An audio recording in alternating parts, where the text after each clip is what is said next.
a nickel for every time I promised to make a follow-up video the next month and actually did it, I would have no nickels. Let's not talk about it.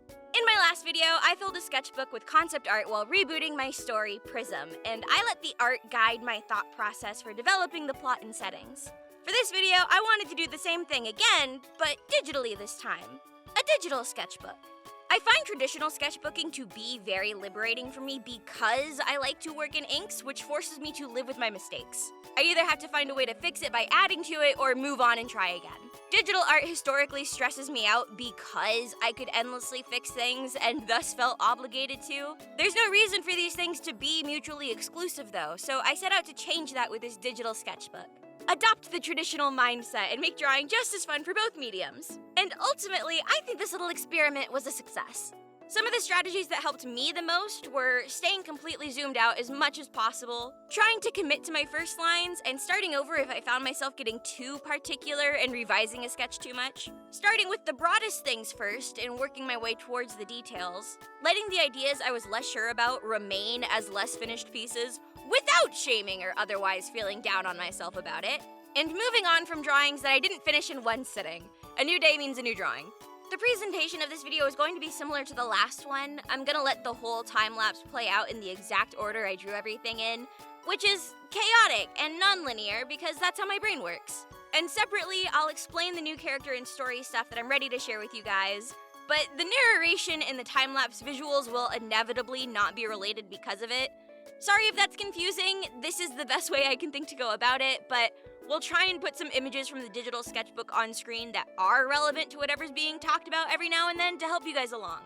Without further ado, I'm gonna start by finally explaining what on earth is going on with Tia, because my gut instinct was to keep her lore all secret, but I promised myself I wasn't gonna die with my ideas, so here's to ripping off the band-aid.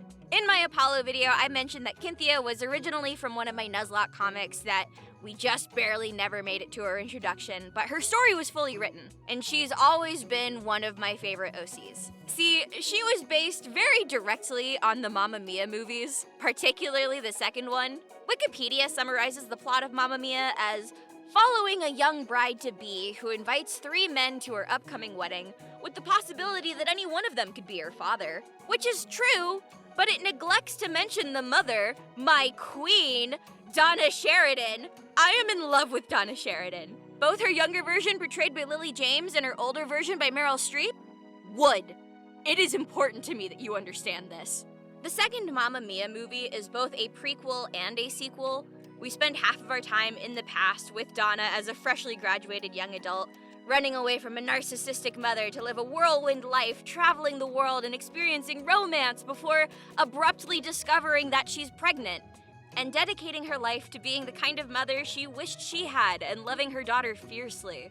We spend the other half of our time in the present, after Donna's passing and seeing the impact she left on the people in her life. Kynthia is basically my attempt to merge Donna Sheridan with Akane Kurashiki from Zero Escape, if you know, you know, except Kynthia is a goddess. And in the process of putting all that together, I've basically reverse engineered rose quartz from Steven Universe, but I'm not mad about it, so we're gonna run with it. PRISM takes place on a fantasy Earth. A Firth, if you will, that's full of all kinds of different gods and monsters and cryptids running around, and Kynthia hails from a kingdom inhabited by beings made out of the states of radiance, and run by the 4 main gods of said states. The gods of solid radiance, liquid radiance, gaseous radiance, and plasmatic radiance. There's your little fun fact for anyone else who wasn't taught that in grade school. There's not 3 states of matter, there's 4. I learned that this very month at the ripe old age of pushing 30. How embarrassing! The beings of radiance are of course very magical by nature, but there's a power scale. From the 4 main gods obviously having the most magic and powers, all the way down to the common radiant denizens who have very little magical ability in comparison. Kynthia is the daughter of the goddess of solid radiance, making her a princess of sorts and very powerful by nature. But even compared to other princes and princesses in the other radiant courts, Tia's pretty cracked. She's essentially the progenitor magical girl in PRISM, with all the powers we know her daughters to have, and more. For one, she's got full control over her appearance, except for when she doesn't, which most commonly applies to her clothes. In a truly classic magical girl way, like before Sailor Moon classic, she can wear whatever she wants at any time for any occasion. But this also applies to her body. Yeah, she can make herself taller if she wants or control the length of her hair, but she can also make her proportions match yours if she wants to. She can also test if Apollo would really love her if she was a worm. The answer is yes. She can also be the horrors at will. Except for when it isn't at will. If she starts feeling intensely enough, she's liable to lose control over what form she takes and of her senses to the point where she can only act purely on instinct. For the time being, I'm calling this her berserker mode. Sometimes you just gotta go apeshit. She can't help it, she's just a girl. The goddess of solid radiance, Kynthia's mother, is named Lucine, and she and Kynthia have the classic struggle between an overbearing, control-freak, perfectionist mother and an independent and rebellious daughter, but with all the ego that comes from both of them being all-powerful gods. They are on extremely bad terms. The Radiant Kingdom sits atop a very large and very dangerous mountain, extremely cut off from the outside world. And Tia wasn't ready to commit to running away because she had no way of knowing if the outside world could be worse than the life she already has. But she microdosed her dreams of freedom and travel by sneaking out just past their territory and exploring the lower parts of the mountain that were mainly inhabited by monsters and creatures. But it was very rare to run into any other people, especially not humans. It's way too dangerous here for those. And yet, that's exactly where she meets Apollo. A human who's so frail he's knocked down by stiff winds, but so curious and eager to learn about the different kinds of magic in the world that he survives by being sneaky and crafty and using science and his own little technological inventions. They're both immediately fascinated with each other because they've never met someone like the other before, and started meeting more and more frequently, initially to swap stories to learn about the world the other came from, but eventually because they just really like each other's company. When you find someone who can match your pace like that, you could talk forever. I'm gonna avoid talking about them too much more because I've talked about Apollo extensively at this point. Instead, go ahead and forget everything I've said about Ben in the last video. I have a new direction I want to test for him, and we're gonna talk about that. While Tia was having her secret meetings with Apollo, back at home, her mother had gone ahead and arranged a marriage for her to a prince from the Liquid Radiance court. That prince being Ben. Ben's very dry and responsible. He seems very opposite to Tia's loud and outrageous behavior. So Lucine surely thought that this marriage would put pressure on Tia to at least pretend to behave more. Very old-fashioned way of trying to hide her shameful daughter away in a cupboard to collect dust. But as it turns out, Ben's the bestie.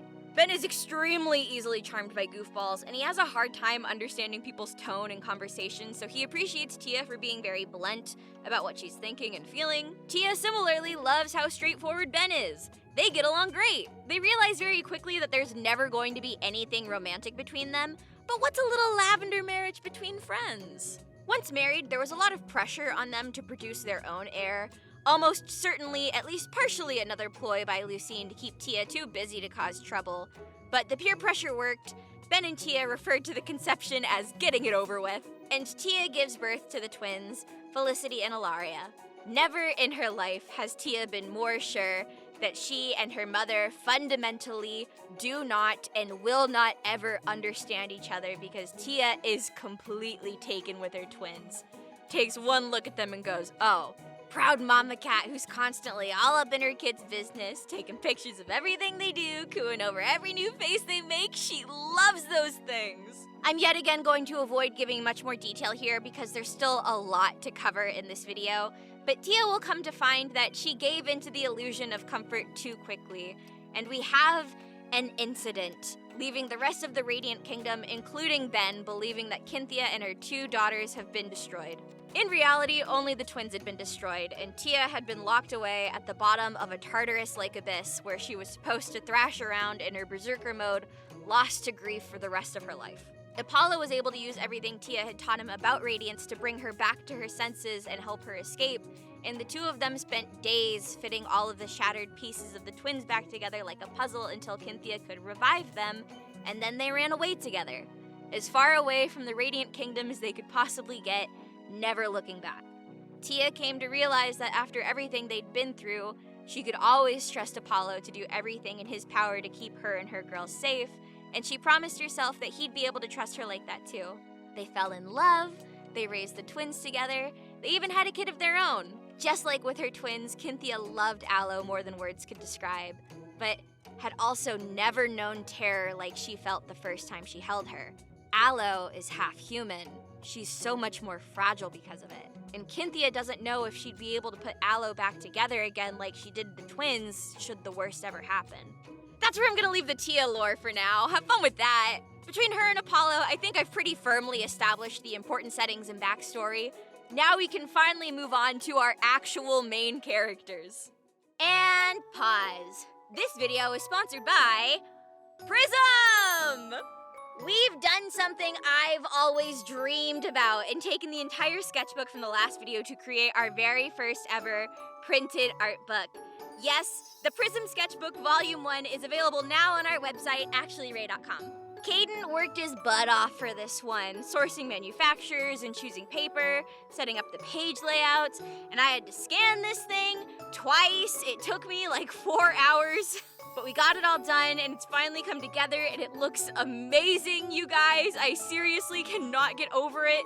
The colors are as accurate to the real thing as we could possibly get through meticulous color correction, because you will have to pry my pretty markers from my cold dead hands, and it's finished, it's real, and it's in my hands. My name is on it. Wow, Gary, there I am! It feels so good to flip through. It's so satisfying. If you ever wanted to see my sketches in full printed clarity instead of through my iPhone camera doing its best, right here is the best way to do it. I know some people get worried about missing out whenever we do a new merch drop. Rest assured, this is not one of our limited releases. Once the sketchbook sells out, we'll be restocking it ASAP, and every sale that we make goes directly to supporting the team and helping us to produce more of these videos, our team games and PRISM content alike. I can't say enough how much it means for me to be able to make something like this, something this fucking cool, and I want to thank you all for making it possible. Once more with feeling, the PRISM Sketchbook Volume 1 is only available through our website at www.actuallyray.com. And if you don't see your country listed as available for shipping, please send an email to actuallyray.merch@gmail.com with the subject line, international shipping, and we'll see what we can do. Thank you guys so much again, seriously, and now, back to the digital sketchbook. Back to our main characters, of which we have two, Katrina and Neneko. Two young adults who live inside our present-day dome and work as PRISM fighters, which are basically magical girls. Neneko is our new original PRISM fighter. They had been at Apollo's side since well before the dome appeared. They know all his family secrets, and they used to be the strongest PRISM fighter with 3 main colors and 1 accent color. Because reminder that black and white don't count in this power scaling system. Like Apollo, they are not what I would call a dome local. They were just passing through town when the dome appeared and then forced them to set up camp. On the other hand, Katrina, who goes by Kat, is from a very rich and powerful and well-established family that everyone in the dome knew of in the BD times. BD, before dome. Like everyone else in the city, she initially knew absolutely nothing about radiant magic and believed Apollo's claims that he was not only an expert but a user of it himself. Katrina is initially the weakest PRISM fighter, with her transformation being pure white, meaning she has no colors and therefore no magic. Thematically, Neneko is a mischievous little alley cat, and Katrina is a pampered little fancy cat. Oh, it's a wonderful cat life. Neneko wasn't really welcome at home as a teenager, so they ran away and used their natural charisma to charm strangers into letting them couch surf, which eventually leads them to Apollo and Tia, who basically adopt them. This is the first family that Neneko has felt welcomed in, and they're ride or die loyal to their new parents. Especially Apollo. Neneko's hero worship of Apollo goes crazy. They want to be just like him so bad, but they're way too short to get away with slouching that much, and they're too terrified of commitment to be a wife guy. And if you aren't a wife guy, you simply can't be Apollo, sorry to say. The fact that Neneko is so committed to being a part of this family is definitely an outlier situation for them. I think helped by the fact that Apollo and Tia are much older than them, and the twins and Aloe are much younger. Like, these people are clearly not Neneko's peers, so it's easier for them to get comfortable with the idea that they could give and receive the unconditional love that any family should have for each other. With most people, especially people around Neneko's age, they love to show up, make a good impression, and then run away before they ever have the chance to tarnish that good impression. A flirt with absolutely no follow-through. Bro does not know self-love. They do know that unconditional familial love, though. The greatest evidence being that Neneko was the first one ever to receive a functional prism from the still infant Aloe, and the unmatched strength of their prism and their funny little jester theming made it obvious to Neneko how much Aloe loved them even just as a baby. Neneko would never pick a favorite little sister, but it's Aloe. In the earliest days of the dome, Neneko was the only one who could fight off and rescue people from the absence, and they had to work at it tirelessly. But they made sure to find ways to try and put people at ease during that particularly scary and literally dark time.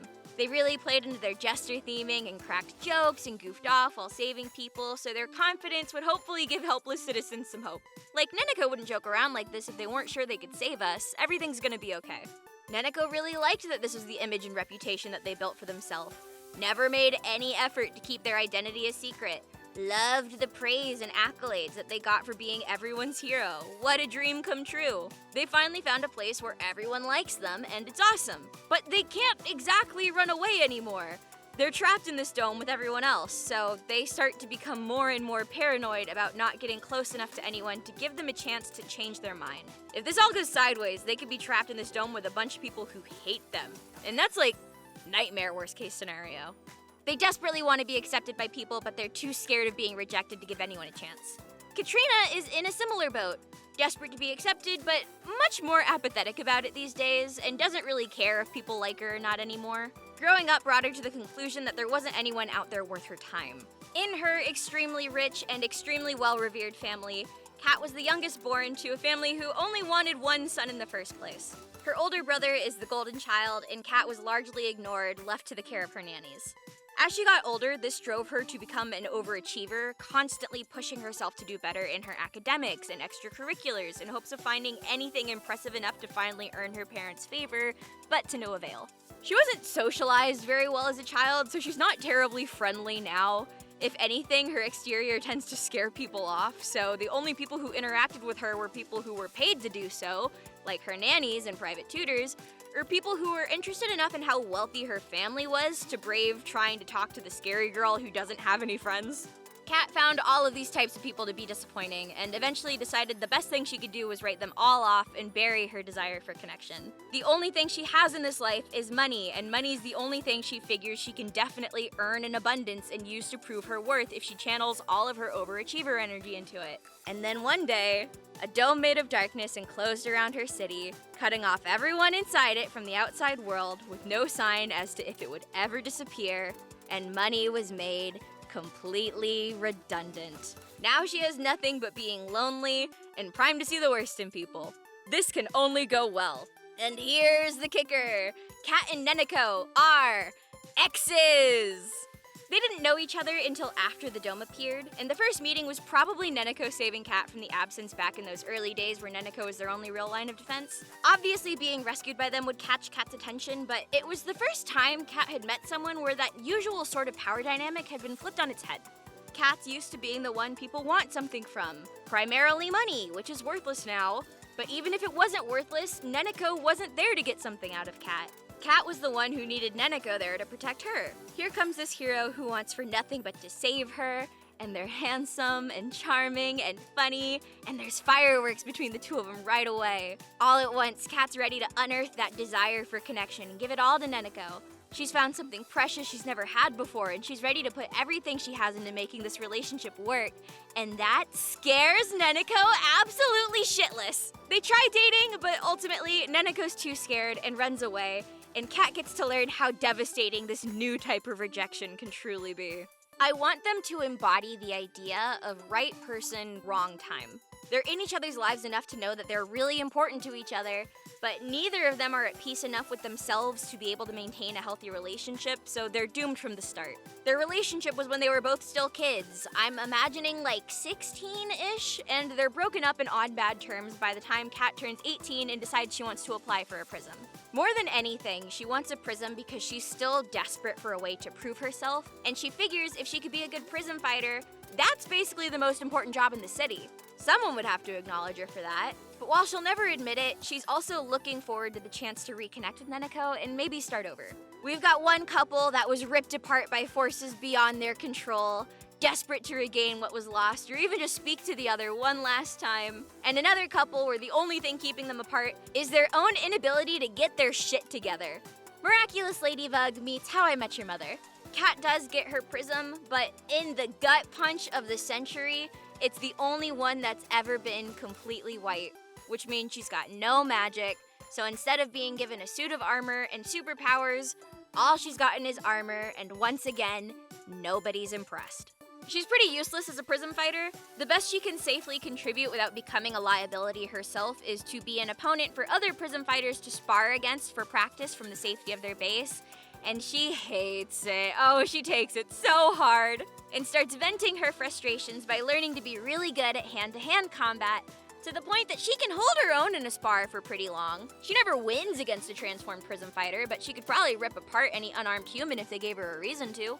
If Prism ever gets to be a comic or a show someday, the event that would truly mark the beginning of the story is after ages of making do with a colorless Prism and training her body, new Prisms are handed out that turn out to be destiny bonded to cats. Which means that when one of her team members transforms, her outfit gains one of their main colors as a main color of her own. The more team members she has, the more magic she has. And she's got 5 team members. This would already be enough to thoroughly outclass Neneko, but one of those 5 members is Neneko. Neneko is the first person to receive a second Prism, and in contrast to Kat's initial transformation, Neneko's new one is almost completely black, save for some green. This makes Neneko's new Prism the weakest Prism aside from Kat when she's completely unassisted. And Neneko is the only one who knows that this means that they've fallen severely out of a certain child's favor, a certain favorite child of theirs. Oh God. Neneko can still use both of their Prisms, but they can only ever use one at a time. Of course, they always want to be their strongest self, being the hero with their first Prism who could stand on their own, because anytime they use the new, weaker Prism, they're forced to rely on other people, particularly Kat. And they wouldn't be running the show in that case. They'd be playing support to someone else to make them stronger. It's Aloe with the steel chair! Please, you've got to stop kicking them while they're down! They're losing teeth! Alongside Neneko, Kat's teammates are named Zuzu, Hokuto, Sarah, and Reese. Zuzu is the seamstress for the dome. She makes every Prism fighter's uniform, like not their transformed outfit, but their uniform. Loves making clothes specialized for people so they can still express themselves in these trying times where they don't have malls. She's very kind and smart, but she loves pretending to be a bimbo. Girly Pop loves to lie for sport. She loves finding out how gullible people are, and she will pretend to be dumb just to see how outlandish she can get before people realize she's taking the piss. In particular, she loves messing with Ben, because he's never been around humans before, so some of her best work has been at his expense. I think she also plays up like she's super dramatic, but it's mostly for the bit. In reality, she's probably one of the most level-headed members of the team. She's chill, dude. She's big chillin'. Hokuto was a total shut-in before the dome fell. She's very sweet, but she's also very anxious and doesn't know how to talk to people without feeling embarrassed. Hokuto is also blind. For those who don't know, blindness is its own little spectrum. It's very rare for anyone to be fully pitch black blind. With Hokuto, she can perceive light and dark, but typically only if it's high contrast. The exception being, she can see radiance with an unsettling clarity. I want it to be Lovecraftian. When she looks at absence, she sees a void that's darker than dark. She knows in her bones she shouldn't be able to see this. It's not in line with the reality she's known. It terrifies her. On the flip side, she can also see any of the solid light magic that Aloe or her sisters produce, including Prism fighters and Lily's crystalline structures with the same kind of clarity, but lighter than light. It's not as scary to her because she knows these things are here to protect her, but it's still deeply unsettling. She ends up applying to become a Prism fighter as a way of conquering her fears, and Felicity thinks Hokuto is so inspiring that she breaks her personal rule of not creating crystalline creatures for other people so she can give Hokuto a guide dog to help her mobility in everyday life and on the battlefield. I'm calling those creatures that Lissy makes spectrums, by the way, so Aloe makes little prisms and Lissy makes big spectrums. Hokuto was expecting to be a solo fighter, so being thrown in with a huge team was a shock to her system, and it takes her a while to adjust. Reese and Neneko are both kind of intense, so she tends to avoid them. She can't really get a read on if Kat likes her or not, because Kat's pretty serious most of the time, and that freaks her out a bit. But Zuzu is great with Hokuto. Zuzu loves to get Hokuto into actual outfits instead of her typical Adam Sandler fits, and she's big on encouraging Hokuto to embrace positive vibes.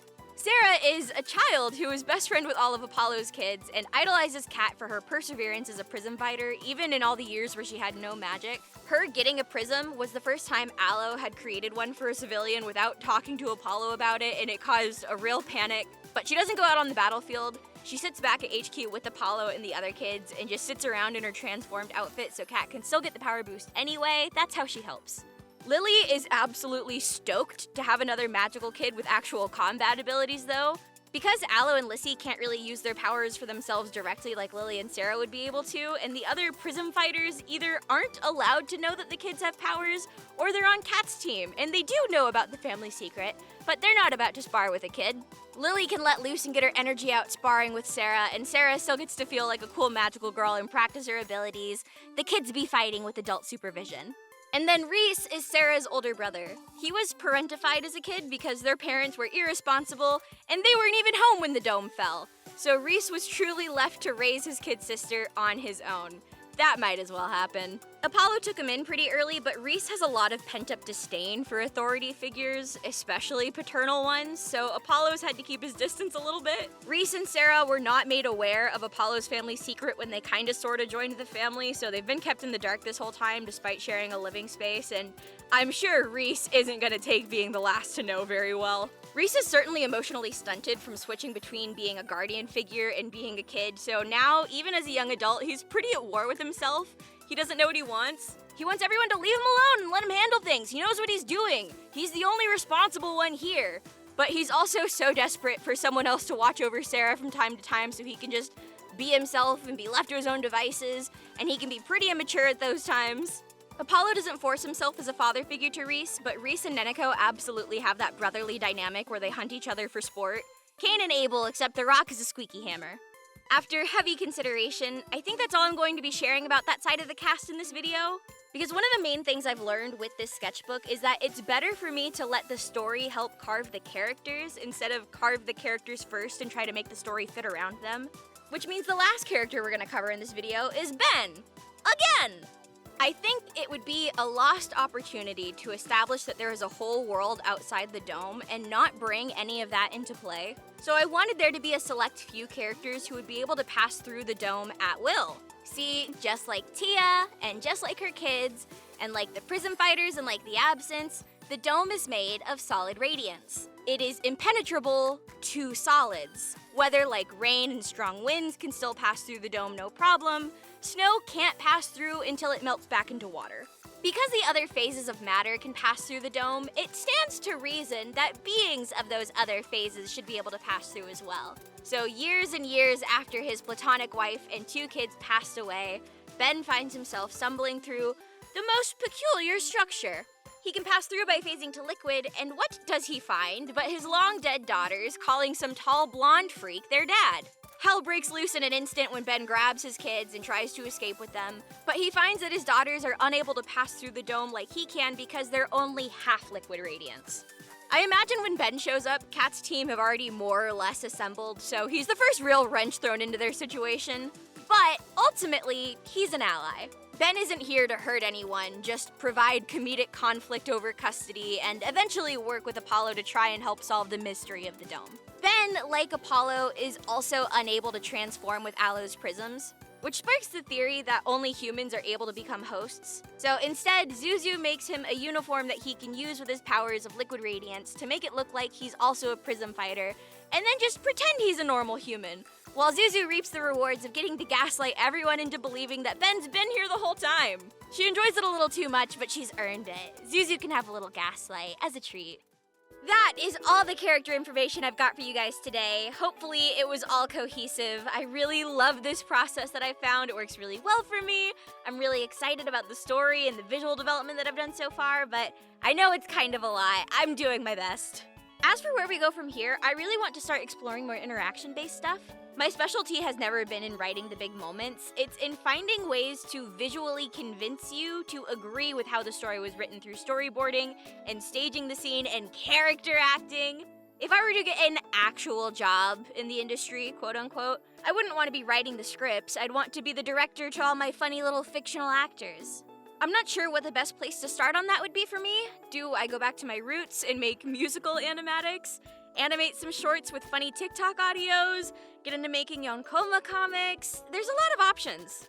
I'm gonna start feeling those out, and I'll report back to you in a video once I'm feeling more sure about it, but if you just can't wait and want to see how I'm experimenting with those paths, consider subscribing to my Patreon.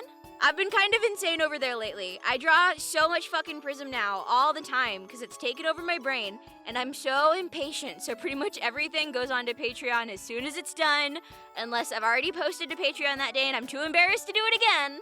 That's basically Prism Central. $2 a month gets you access to absolutely everything I post.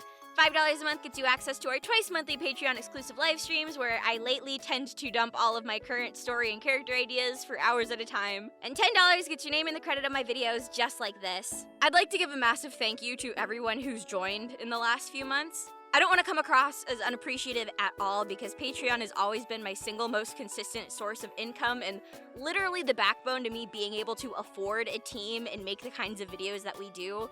I'm insanely lucky to have that kind of support. But it was consistent. It had been stagnant for years, and I wasn't bothered by it. Again, incredibly grateful to have had what I had. But since I posted the Apollo video, not even 3 months ago, oh my god, the Patreon has been exploding. I'm absolutely blown away and stunned. Oh my god, thank you guys so much. It's to the point where there's like a real possibility I might be able to do something with Prism if this keeps up. And being vulnerable for just a minute, I'd kind of given up hope. I stopped singing that sponsor jingle about getting a studio in my video like a year ago because business just wasn't going the way I dreamed it would. And I decided I'd be a happier person if I accepted that I need to scale my dreams back to be happy with what I have now. And that really worked for me. I'm incredibly proud of every single video we've made this year. I've fallen back in love with my art and rediscovered my passion. Still, like, knock on wood and everything, I won't be devastated if I can't afford to do a whole indie animated series one day, but the influx of people to our Patreon does mean that we can afford to start looking into doing something bigger budget with these characters in 2025, and that's incredibly exciting. 2024 has easily been the greatest year of my life. I can't wait to see what happens next, and this outro has gotten ridiculously long, so I'm gonna go. Thank you all so much for watching, have a great day, and I'll see you later, bye!